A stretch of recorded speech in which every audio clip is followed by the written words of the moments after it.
Sa panahon ng teknolohiya, unti-unting nawawala ang mga larong bumuo sa ating kabataan.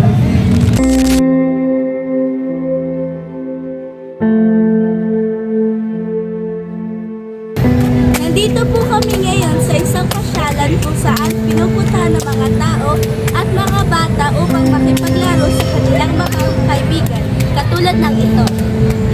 Nandito po kami sa Freedom Park. Excuse me po, pwede po kayo ma-interview? Okay. Paano po nagbibigay saya ang mga larong Pilipino noong inyong kabataan? Nagbigay saya ang larong Pilipino ng aking kabataan dahil natuto akong maglaro, makisama at makipagkaibigan.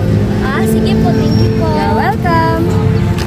Sa kanilang mga alaala, buhay ang mga larong ito.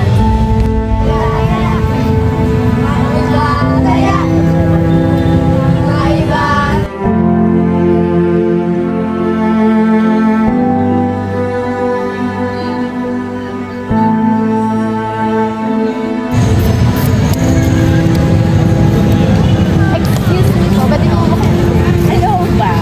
Bakit po ninyo hinahayaan ang inyong anak na maglaro ng tradisyonal na laro?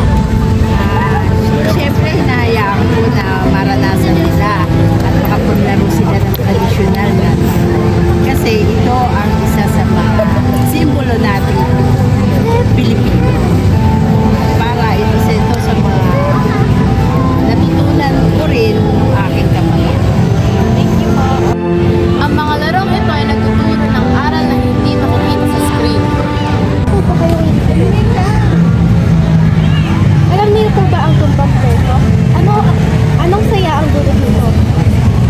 Kasi ang matutulad nito sa mga kabataan, nagiging masaya sila, nakikilala nila isa't isa habang naglalaro sila ng larong tumbang preso. Salamat po.